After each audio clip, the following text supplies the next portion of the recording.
mengajak si Sidik, ayo Dik, antar saya ke lokasi itu. Iya Pak. Setelah sampai di lokasi, Messi yang sudah tahu jika Nakata ada di dalam kos, karena dia sudah mendapatkan kabar yang sangat akurat, bukan bakso urat ya. Jadi setelah sampai di sana, Messi itu tidak banyak basa-basi, langsung saja pintu dari kos yang dihuni Nakata ditendang sama si Messi. Wah, robolah itu pintu ya sampai terjatuh. Nakata kan otomatis dia kaget. Tiba-tiba Messi langsung masuk saja tanpa perlu basa-basi, langsung ditarik saja itu baju Nakata, ditonjok ya sama si Messi. Wah, sampai beberapa kali, bahkan sampai dari mata si Nakata itu dia sudah terpejam semua karena mendapatkan pukulan dari si Messi. Sidik yang kemudian melerai, soalnya dia takut jika bosnya itu sudah kerasukan buto hijau ya, dilerai. Sudah pak. Setelah Sidik berhasil melerai Nakata yang sudah terkena pukulan dari si Messi sampai dia tidak bisa melihat, dia sudah terjatuh dan terkapar di depan lemari bajunya dia. Kemudian Nakata kembali mengancam kepada si Messi. Hei Messi, pokoknya tumbal yang saat ini menimpa pada dirimu tidak akan pernah lepas. Assalamualaikum warahmatullahi wabarakatuh. Berjumpa lagi bersama Kang Irul ya.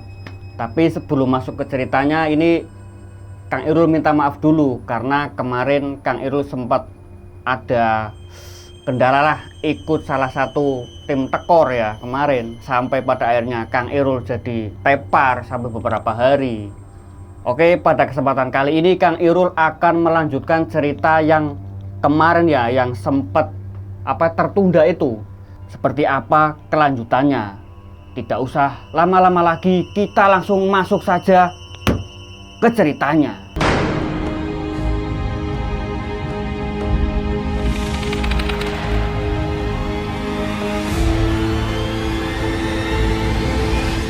Di episode kemarin ya, terlihat Messi yang menyamperi Nakata di kos dan dia langsung mengajar Nakata habis-habisan, buat sampai Nakata terjungkal dan akhirnya Nakata yang mengancam Messi.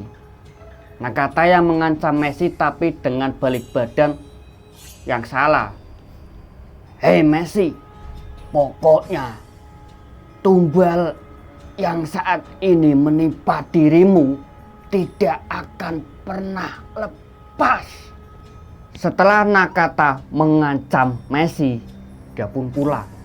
Messi yang teringat ancaman dari Nakata, kemudian dia pulang ke rumah.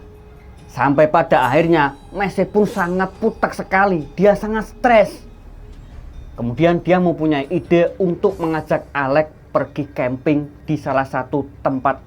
Diajaklah Alex, mereka berangkat dari pagi sampai di lokasi itu sore ini dulur-dulur.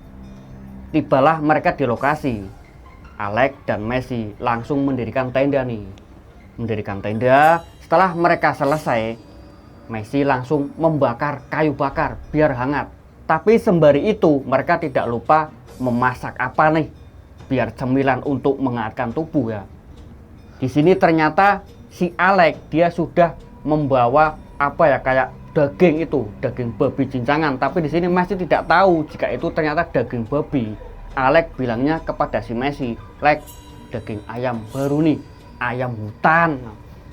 Setelah dimasak itu, mereka berdua dibakar. Setelah matang, Messi mencoba nih nyicipi daging yang dibakar mereka berdua. Messi merasakan kenikmatan yang sangat luar biasa nih. Messi kemudian bertanya kepada si Alex, ini daging enak sekali Lex. Daging apa Lex? Daging babi. Seketika Messi langsung mutakhir ya di lokasi. Wah.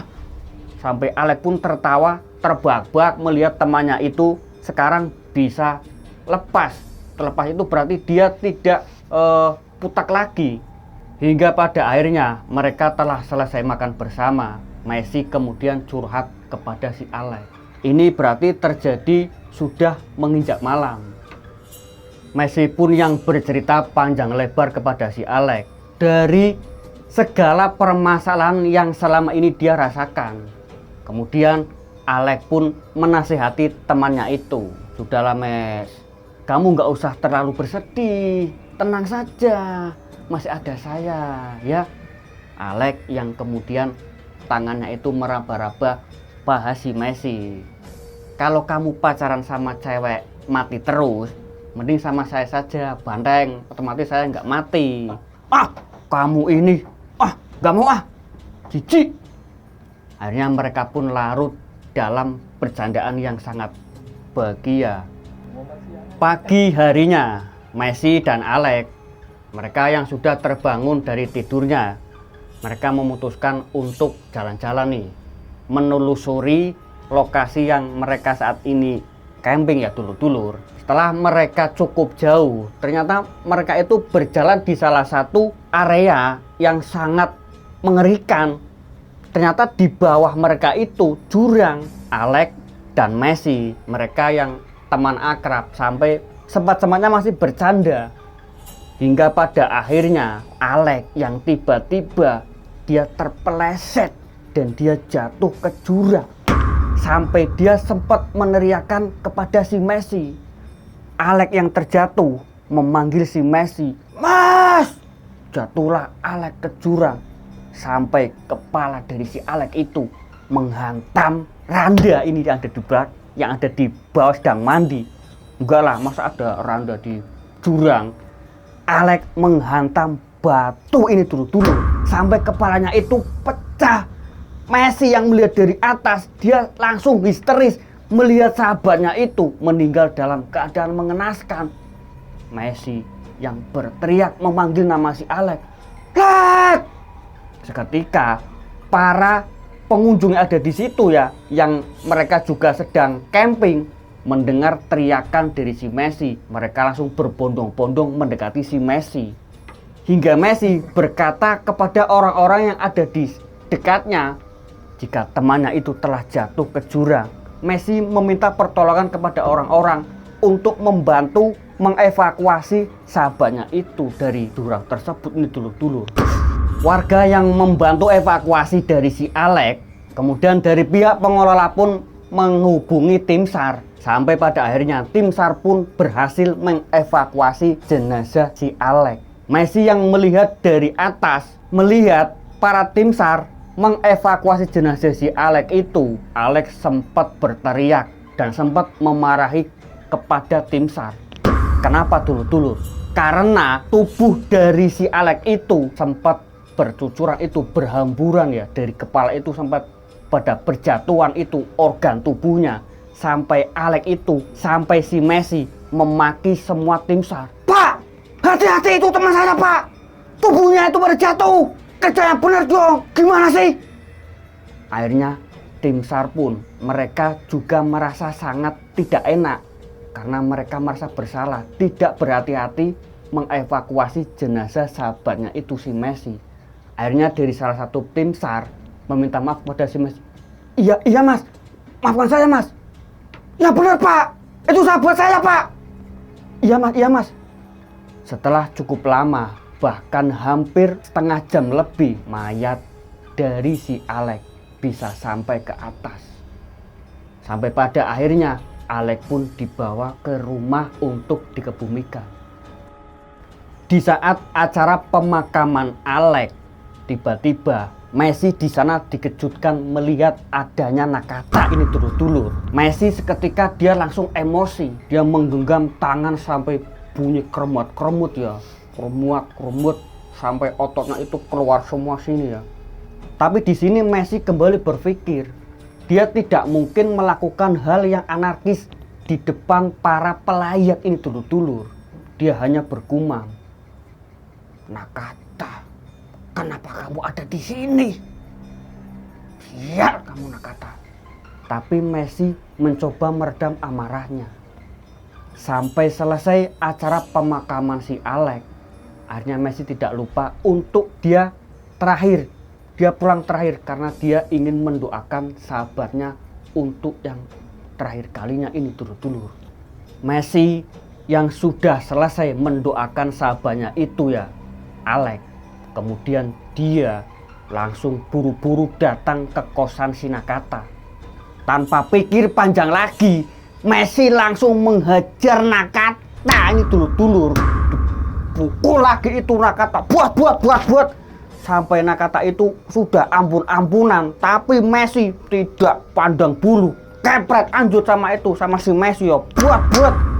Sampai Nakata kembali terjungkal sampai mengeluarkan darah yang bercucuran. Sampai Messi berkata kepada Nakata, "Hei Nakata, kenapa kamu kejam sekali sama saya? Sudah berapa orang-orang terdekat saya yang meninggal karena ulah kamu? Terlebih ini Alex, sahabat karib saya, juga menjadi korban karena ulah kamu Nakata. Otakmu nengenti, dobol." Akhirnya Nakata yang sudah dibentak-bentak sama si Messi, dia kemudian menjawab omongan dari si Messi. "Mes, Alex itu adalah sepupu saya."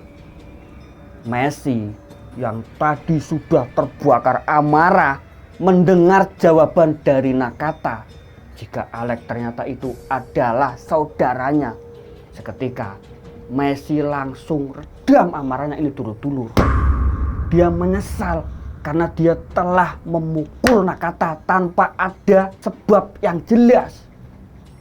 Kemudian Messi langsung memapah Nakata karena sudah dihajar habis-habisannya. Dia merasa bersalah. Kemudian Messi meminta maaf kepada Nakata. "Nakata, sorry yo, saya minta maaf. Tadi saya sudah gelap mata." "Iya, nggak apa-apa. Lain kali kalau mau mukul jangan di mata. Saya bingung ini nggak bisa lihat. Mending di pundak apa gimana?" Iya, lain kali kamu kasih aba-aba." Hingga pada akhirnya Nakata memberikan pesan kepada si Messi. "Mes, kamu hati-hati ya. Pokoknya kamu hati-hati. Itu pesan saya untuk kamu." Akhirnya Messi yang memapah kembali Nakata untuk duduk di salah satu sofa yang ada di ruangan kos-kosan si Nakata. Kemudian Messi memutuskan untuk pulang ke rumah ini dulur-dulur. Sesampainya Messi di rumah, dia pun kembali teringat dengan nasihat si Nakata. Dia terpikir terus, dia kepikiran terus. Sebenarnya ada apa? Kenapa Nakata memberikan pesan kepada saya? Saya harus hati-hati. Itu kenapa?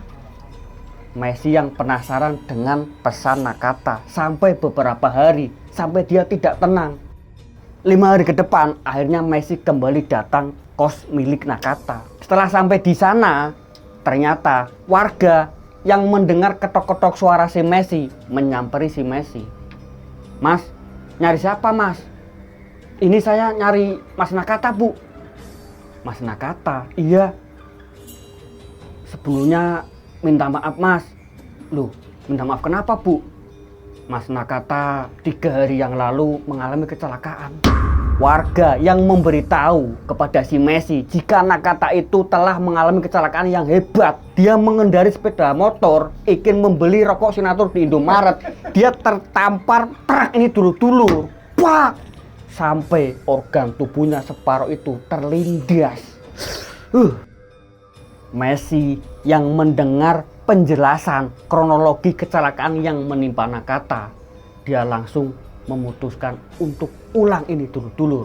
Sesampainya di rumah, dia kembali teringat dan akhirnya Messi memutuskan untuk resign dari pekerjaan yang saat ini dia jalani. Jadi begini dulur-dulur, Messi itu dia hidup sebatang kara karena kedua orang tuanya itu sudah lama meninggal. Akhirnya Messi ngerumat rumah yang ditinggalkan kedua orang tuanya. Ya rumahnya umum lah, tidak besar-besar amat. Dahulu di saat orang tua Messi itu meninggal dunia, Messi itu masih berada di bangku sekolah dasar. Sampai Messi memutuskan untuk keluar dari sekolah dasar dan dia mengamen ini di jalanan dulu di perapatan Bangladesh ya. Akhirnya Messi pun kembali ke rutinitas awal. Dia yang dulu mempunyai basic seorang pengamen, dia kembali melanjutkan basicnya ini dulur-dulur. Messi yang mengamen di salah satu perempatan yang sangat padat kendaraan. Messi di sana ngamen nih sampai nyanyi beberapa lagu, sampai tenggorokannya itu sudah aur ya, sudah capek. Setelah cukup lama ngamen, dia memutuskan untuk istirahat karena sudah sangat capek sekali. Dia mencari tempat yang sangat teduh, yang sejuk. Dia bersandar di salah satu pohon yang sangat besar sambil melepas baju, disandukkan ke pundak ya, sambil leleh-leleh memakai topi itu dikipas-kipas. Tiba-tiba Messi itu mendengar ada suara teriakan wanita ini dulur-dulur. Wanita yang meminta tolong. Kenapa? Karena wanita itu diganggu orang-orang sedang mabuk yang habis meminum obat tampan itu ya. Diganggulah wanita itu sampai Messi yang melihat. Kemudian dia bersembunyi di balik pohon besar itu. Ternyata apa? Messi memakai baju superhero-nya ini dulur-dulur, Iron Man ya. Setelah berhasil memakai baju Iron Man, Messi langsung datang ke lokasi itu dan menghajar semua pemabuk-pemabuk itu hingga tidak ada yang tersisa. Buat. Wanita itu yang melihat Messi memakai baju Iron Man, dia langsung terpukau hingga pada akhirnya baju itu dilepas. Wah enggak lah, masa Iron Man ngantemi preman, masa Iron Man memukuli preman, ya enggak. Berarti Messi dia melihat cewek itu, sebut saja namanya si Ratu, yang diganggu oleh orang-orang sedang mabuk. Dihajar mereka itu sama si Messi hingga semua pun berhasil kabur. Hingga pada akhirnya Ratu pun selamat. Mereka kemudian berkenalan. Messi tidak lupa menyodorkan tangan, tapi sebelum menyodorkan tangan, dia membersihkan tangan terlebih dahulu. Berkenalan sama si Ratu. Messi, Ratu, wangi. Messi yang sudah berkenalan dengan si Ratu, kemudian dia memutuskan untuk mengantar wanita itu pulang ke rumah. Takutnya nanti di saat Ratu pulang sendirian, nanti diganggu oleh pemabuk-pemabuk yang tadi dulur-dulur. Setelah sampai di rumah, akhirnya mereka pun ngobrol sampai beberapa menit, beberapa jam. Messi pun berpamitan kepada si Ratu untuk pulang. Singkat cerita, mereka pun sekarang semakin akrab. Bahkan bisa dikatakan sudah sangat dekat sekali ya dulur-dulur. Hingga pada suatu saat si Messi datang ke rumah si Ratu. Dia memutuskan untuk mencoba apel lah ceritanya, anak muda ini dulur-dulur ya. Setelah Messi sampai di rumah si Ratu, mereka cukup lama mengobrol. Tibalah Messi menceritakan semua permasalahan yang pernah menimpa kepada dirinya. Ratu, saya mau cerita. Mau cerita apa, Mas? Jadi begini Ratu, saya itu takut. Takut kenapa, Mas? Soalnya saya sudah 3 kali kenal dengan wanita, semuanya mati meninggal dalam keadaan mengenaskan. Buar, di sini Ratu langsung kaget, tapi dia menyikapi untuk tenang. Lah, ya namanya orang sudah waktunya meninggal ya meninggal, Mas. Mereka yang sudah lama mengobrol, Ratu melihat jam nih ya, jam dinding. Ternyata sudah menunjukkan waktu sholat zuhur ini dulur-dulur. Ratu mengajak si Messi untuk melakukan sholat. Mas, kayaknya waktu sudah zuhur, mending kita sholat dulu yuk. Messi di sini dia agak takut. Kenapa? Karena di saat dia melakukan sholat, pasti ada yang menghentikan. Messi selalu mendengar suara bisikan. Tapi di sini Messi mencoba untuk menghilangkan rasa ketakutan itu. Hingga akhirnya Messi pun memberanikan diri untuk melakukan sholat bersama dengan si Ratu. Messi yang sudah selesai melakukan sholat zuhur, Jadi Messi tadi melakukan sholat itu di salah satu musola dekat rumah si Ratu ini dulur-dulur ya. Karena dia lupa membawa sarung. Jadi akhirnya dia memutuskan untuk ke musola. Setelah selesai melakukan sholat, Messi ya, dia kembali pulang ke rumah si Ratu. Di sana Messi kaget karena Messi melihat kedua orang tua si Ratu itu sudah menunggu kedatangan si Messi yang pulang dari sholat. Kemudian kedua orang tua Ratu itu mempersilahkan Messi untuk kembali duduk. Monggo nak Messi silakan duduk. Iya bu, terima kasih. Setelah Messi kembali duduk, kedua orang tua si Ratu itu langsung menanyakan kepada si Messi. Kenapa? Karena kedua orang tua Ratu itu melihat anaknya saat ini yang bernama Ratu sudah merasa dekat dengan si Messi. Mereka memutuskan untuk segera menikah saja, daripada nanti menjadi omongan tetangga dan menjadi fitnah. Orang tua Ratu tidak ingin, karena mereka terlahir dari keluarga yang sangat religius ini dulur-dulur.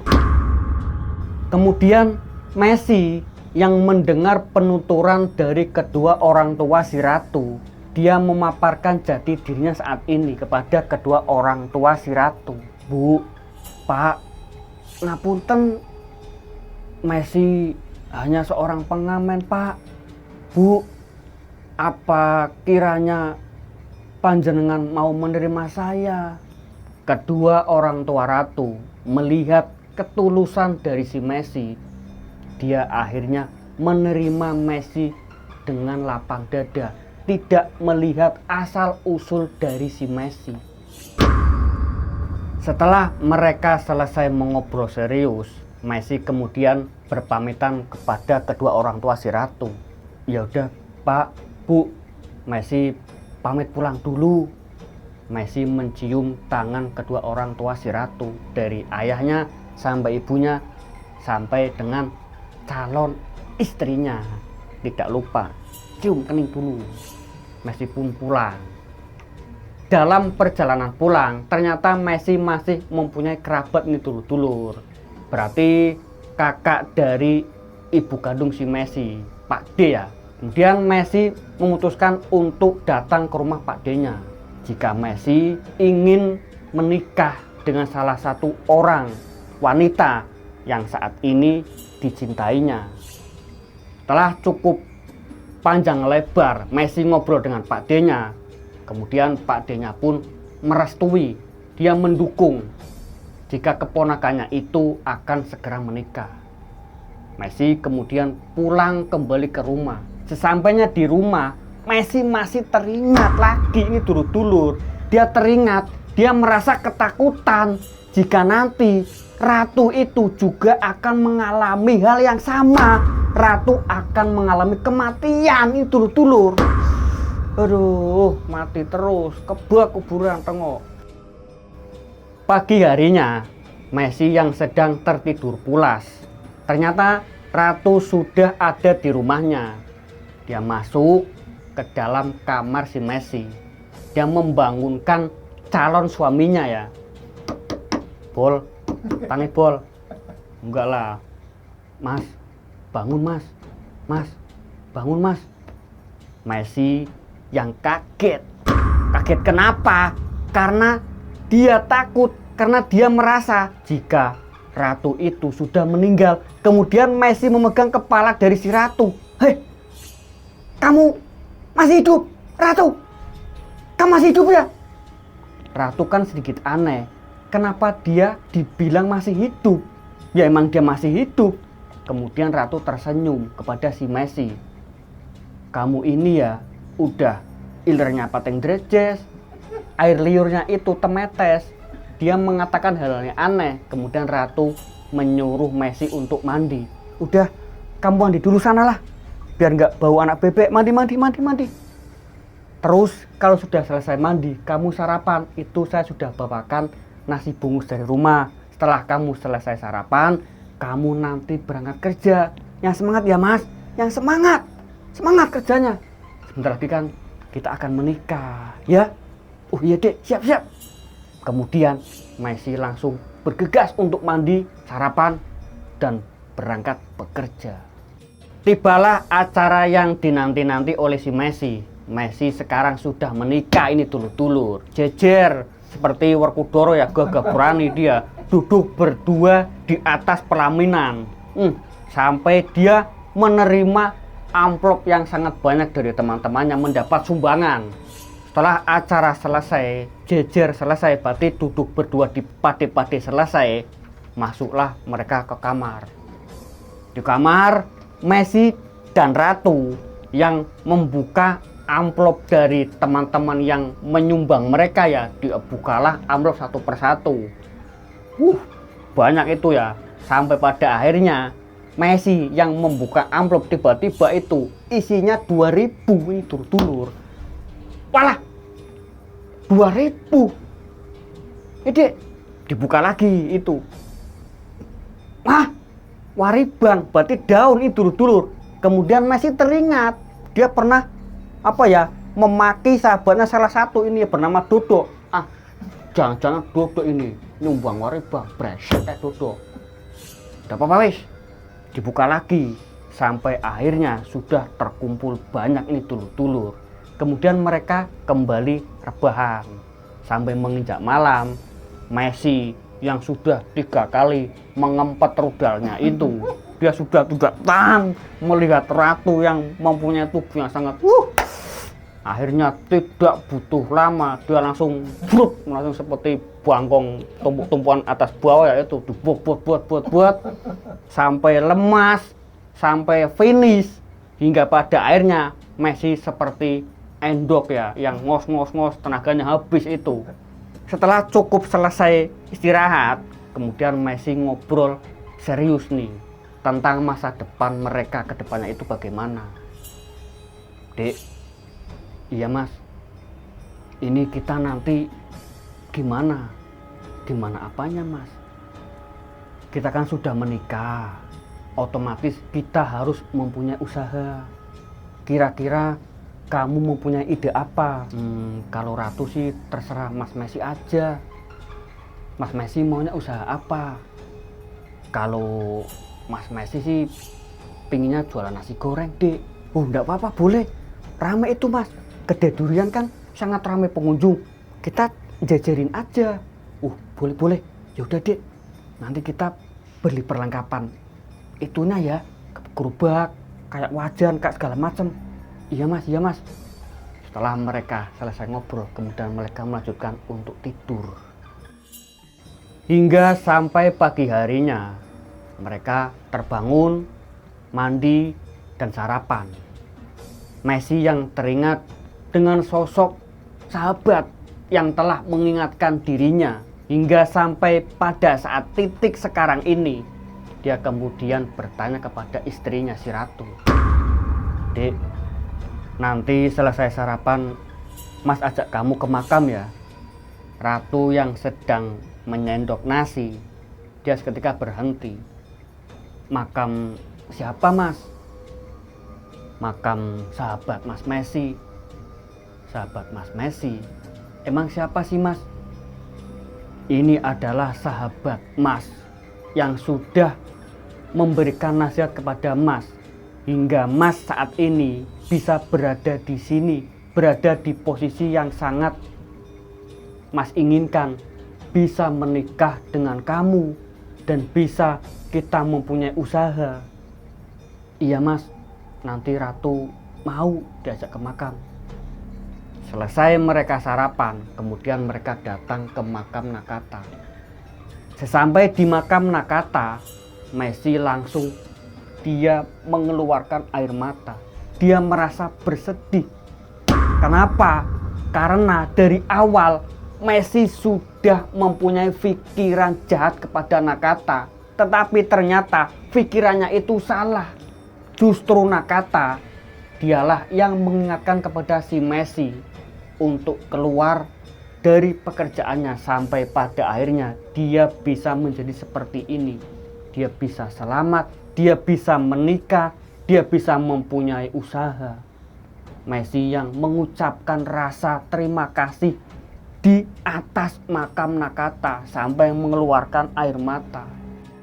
Singkat cerita, Messi pun sedang berdagang Dagangnya itu sangat laris sekali dulur-dulur. Tapi yang namanya nasi goreng itu kan beroperasi jam malam. Itu hampir sekitar jam 12 malam. Messi sedang berbenah-benah untuk pulang ke rumah. Setelah beres, Messi dalam perjalanan pulang. Tetapi di tengah perjalanan, Messi itu melihat ada seorang pemuda yang sedang ingin bunuh diri di jembatan itu dulur. Hendak terjun payung ke sungai ya. Messi langsung seketika dia melempar sepedanya, langsung lari saja itu ke lokasi pemuda yang hendak bunuh diri. Hei mas, mau apa kamu mas? Hei, stop mas, saya mau terjun payung mas, bunuh diri. Saya banyak cicilan pinjol, daripada saya mumat, mending saya bunuh diri aja. Hei mas, jangan bunuh diri mas.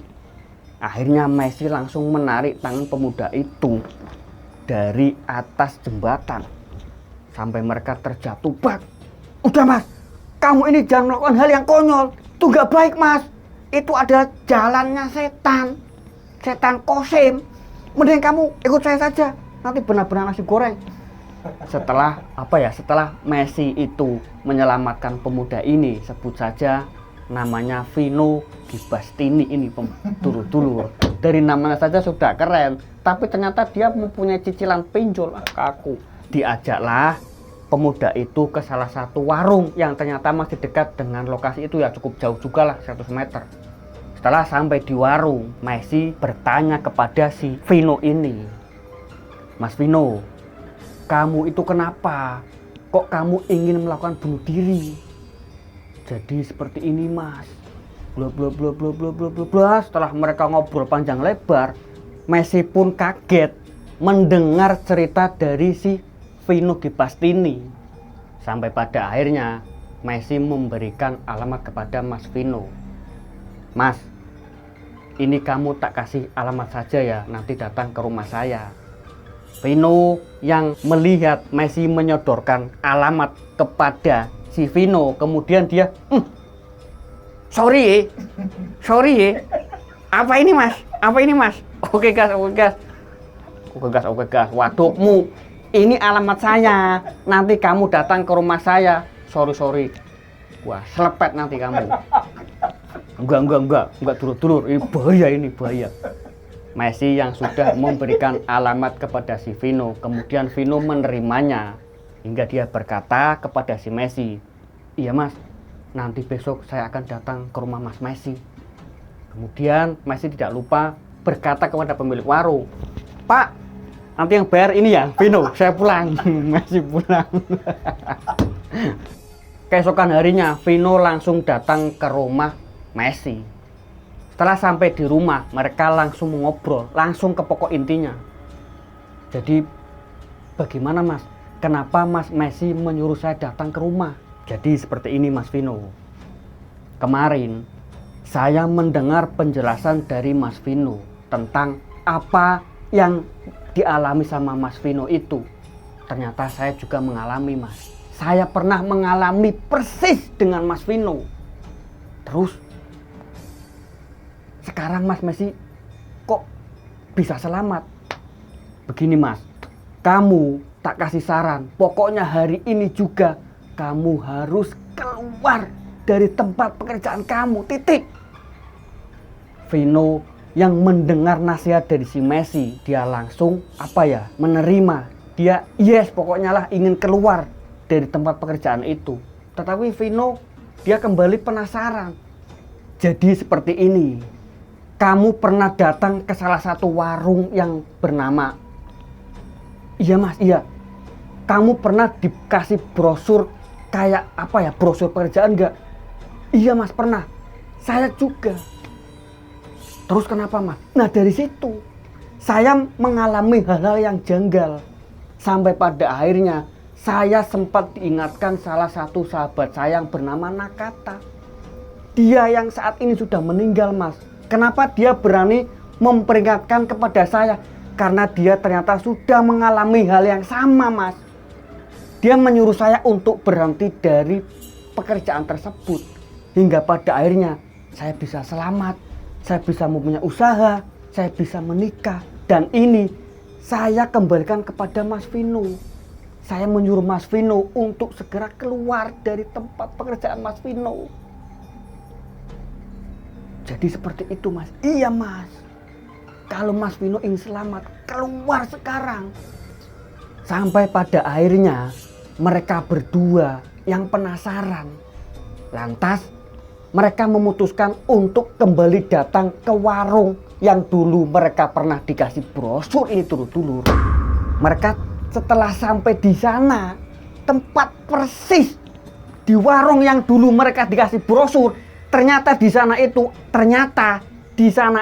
mereka hanya melihat pohon yang sangat besar sekali, dulur-dulur. Tidak ada warung.